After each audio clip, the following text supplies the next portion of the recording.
Bonjour et bienvenue dans ce point bourse du 14 juin 2023. Je rappelle que les informations et analyses données sur cette chaîne sont données à titre indicatif et ne peuvent pas être considérées comme un conseil en investissement. L'investissement en bourse est risqué, vous êtes responsable de tous les investissements que vous faites. Alors les marchés qui vont plutôt bien ces 2 derniers jours, on a notamment l'inflation, hein, les chiffres de l'inflation qui vont conditionner les décisions des banques centrales et européennes et de la Banque fédérale américaine sur la politique monétaire et la hausse des taux. Et ce qu'on voit, c'est que le combat contre l'inflation est en train d'être gagné, hein, avec un peu de retard et puis avec beaucoup d'effets quand même négatifs, mais on est sur un point de bascule déjà depuis quelques semaines, voire quelques mois. On a eu hier les chiffres, hein, sur l'IPC aux États-Unis qui étaient un peu meilleurs que prévu. Et on voit que ça se confirme un peu partout aussi dans tous les pays. Donc ce qui est prévu pour ce soir, hein, on le rappelle, à 20 h, on a la décision de la Fed et après le discours qui nous en dira un petit peu plus sur la décision, hein, de la Banque centrale pour la suite à venir, que ce soit une pause, une dernière hausse ou une descente à la fin de l'année.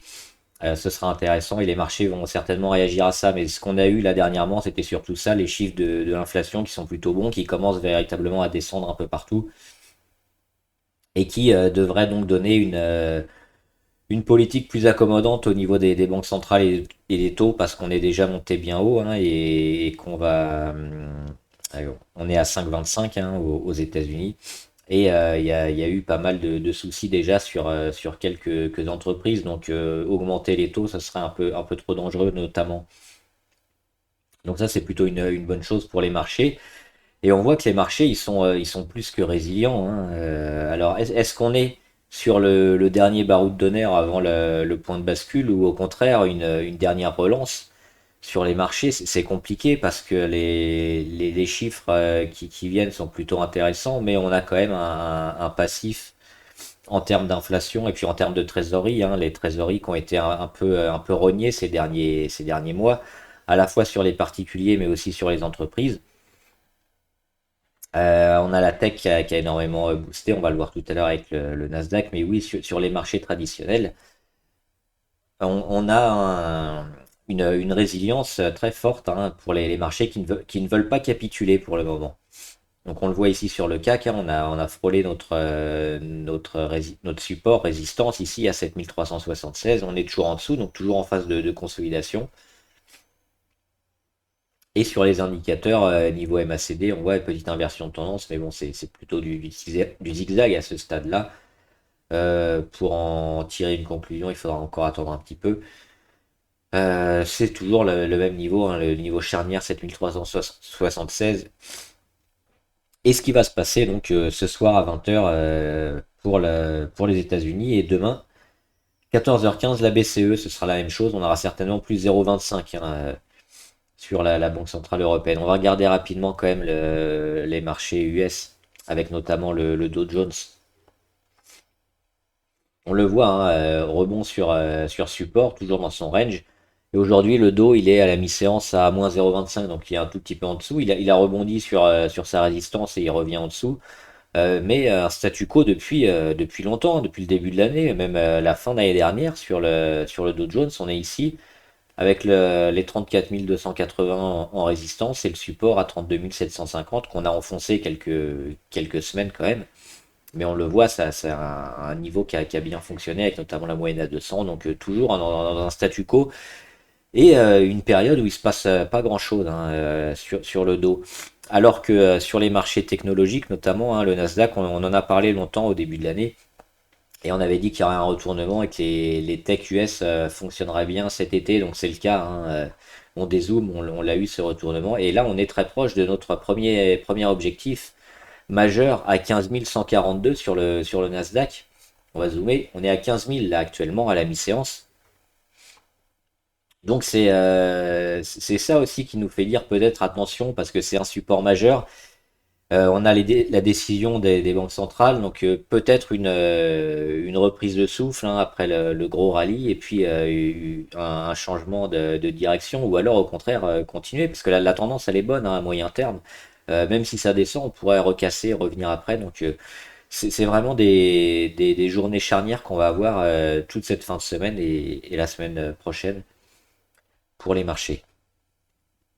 Alors, on va commencer par les valeurs abonnées, parce que sinon je vais oublier avant de faire les quelques valeurs du portefeuille. Airbus. Alors Airbus, oui, moi j'avais noté un point hein, autour des 140, 150. On va se mettre comme ça, hein. C'est la même flèche ici qu'on a pris plus bas. C'est la grosse montée qu'elle a fait avant de descendre. Donc c'est la taille qu'on peut viser par la suite lors de la cassure de résistance qui se fait ici, hein. Donc on remet la même taille de flèche et ça nous mène où? Et ça nous mène ici hein, sur les 150 et puis on a beaucoup bien avant. On va se mettre en hebdomadaire, on verra mieux. Cette zone-là hein, sur les 136 qui était le plus haut d'avant Covid. Donc c'est peut-être une zone à jouer hein, pour Airbus, les 136, 140, voire les 150, c'est une valeur plutôt positive. BYD, il n'y a pas grand-chose à en dire, hein, elle a rebondi ici sur support aussi, qu'elle a bien travaillé, le support des 60. Et depuis, elle est plutôt orientée à la hausse, hein, donc en suivi de tendance, c'est toujours positif. Calray, elle est en train de temporiser ici sur des niveaux autour des 25,8. Hein. Alors un peu en dessous et un peu au-dessus, c'est une zone qui est continuellement traversée à la hausse et à la baisse depuis plus d'une semaine. Nous, ce qu'on attend, c'est peut-être éventuellement un petit repli ici, un pullback sur les 22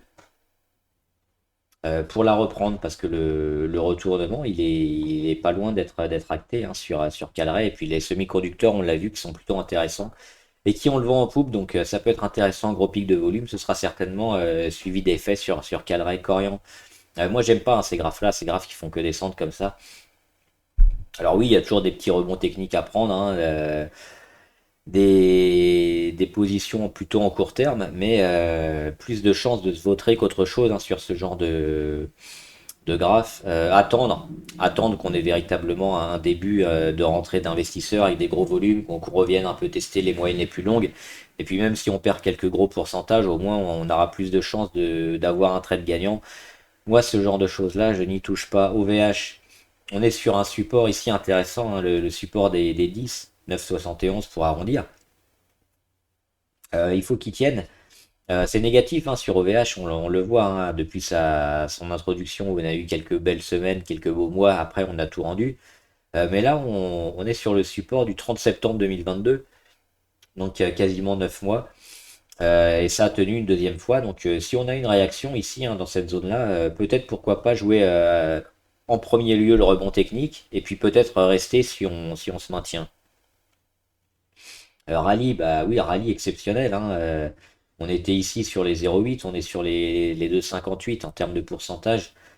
C'est monstrueux, ça nous fait du 237%. Donc si quelqu'un a joué une grosse ligne ici, c'est jackpot.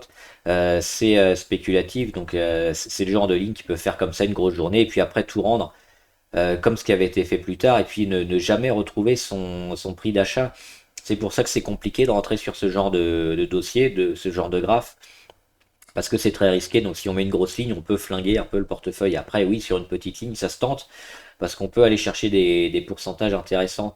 Maintenant, Rallye, oui, des rumeurs de rapprochement avec Casino, je crois. On est quand même revenu ici sur des niveaux bien travaillés, hein, sous les 2,8, autour de la moyenne à 200. Est-ce que la spéculation va continuer? Sachant qu'on a fait quand même une grosse partie du boulot en rattrapant la moyenne la plus haute et puis la grosse zone de travail ici, hein, juste sous les 3. Quelle marge on va encore avoir sur Rallye? Peut-être pas énorme. En tout cas, ce genre de dossier, oui, on peut les prendre toujours et dans une optique plutôt très court terme. Hein. Donc éventuellement, et quand on avait la grosse annonce ici, se placer dans la journée du 12 juin, et éventuellement le soir pour jouer la continuation, mais tout en sachant que c'est risqué. Et donc spéculatif et pas mettre une grosse ligne. Pour l'instant, c'était un trade gagnant, hein, moi je l'ai pas pris. Et maintenant, on a toujours la grosse résistance ici à 2,82. Hein, donc tant qu'on est en dessous, on est toujours plutôt négatif. Ruby. Ruby, on a eu les dividendes hein, qui sont passés. J'ai vu dans le commentaire, je sais pas si j'ai bien compris, mais qu'un dividende qui allait arriver. Non, il est déjà arrivé le dividende, donc ça a déjà fait baisser le prix. Et sur Ruby, bah, toujours, ah oui, du coup, j'ai hop, tout ça qui est pas à jour.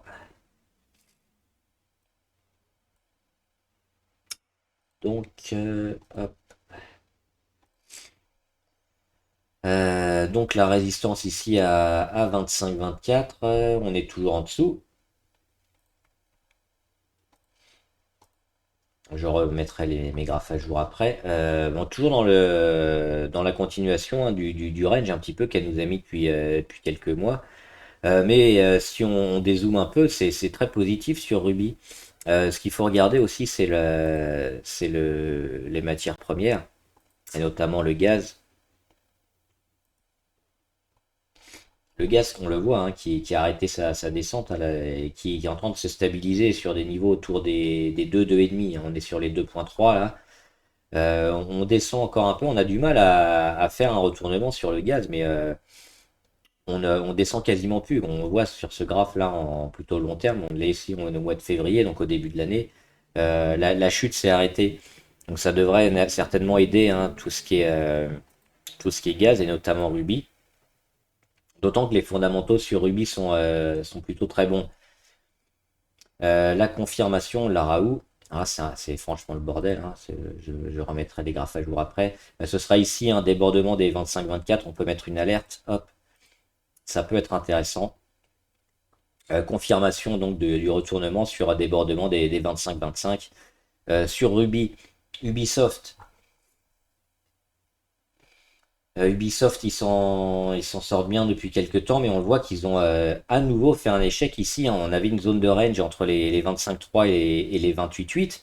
28,8, on le voit, hein. Échec, échec, échec, échec, échec. On revient ici, échec. Donc c'est cette zone-là. C'est les 28,8, pareil, on peut mettre une alerte. Le jour où on vient la casser, on aura une belle confirmation que Ubisoft va mieux. En deçà, ça reste une tendance qui est négative. Veralia, on en avait parlé, hein, elle est en phase de consolidation, elle a fait que monter, c'est impressionnant. Donc ça peut être intéressant même de la reprendre. Hein. Ici, sur les 31, on le voit, alors déjà on l'a frôlé, c'était le 31 mai. On va certainement avoir encore une zone ici pendant le mois de juin-juillet hein, qu'on va retravailler, retester, vérifier avec les résultats qui vont tomber probablement, et puis ça pourrait être intéressant de se replacer sur Veralia autour des 31.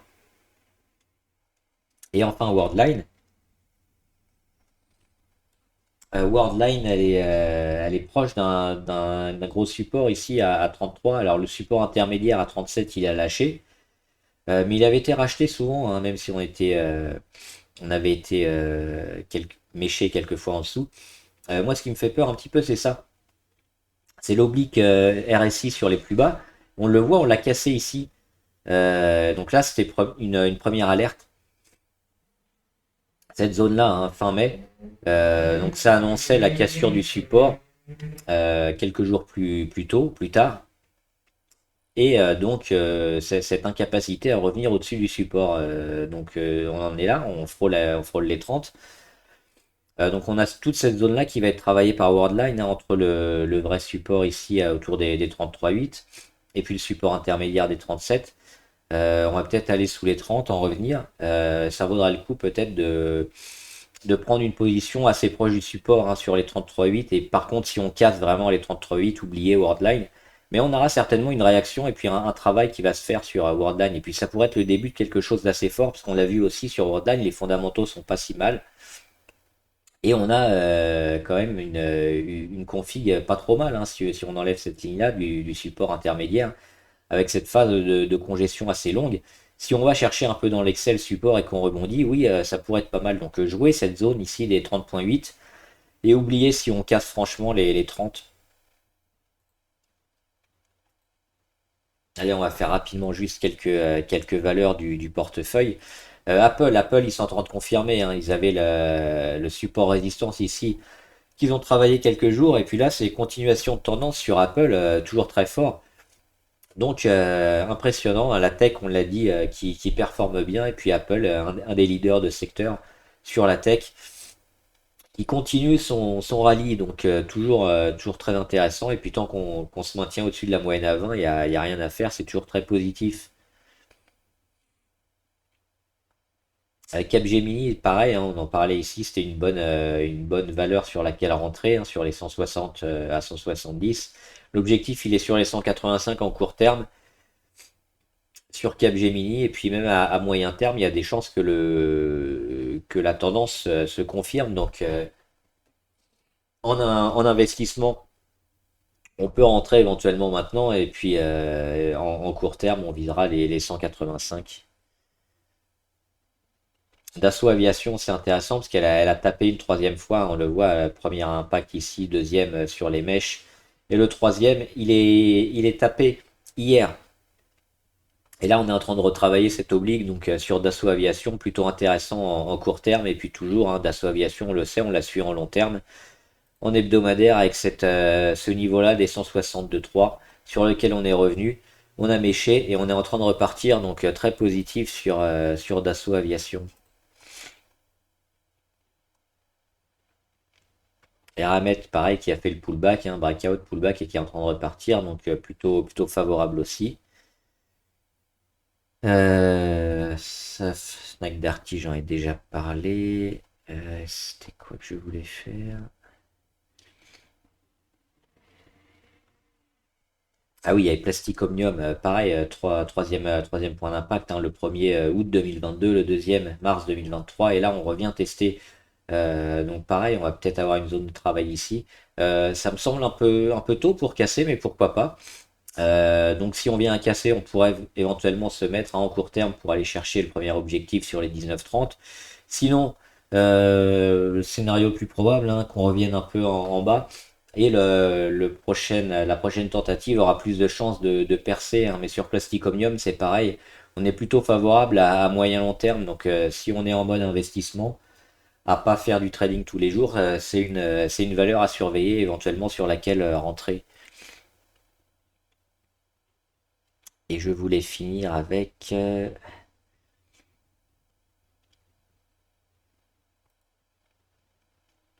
Volkswagen.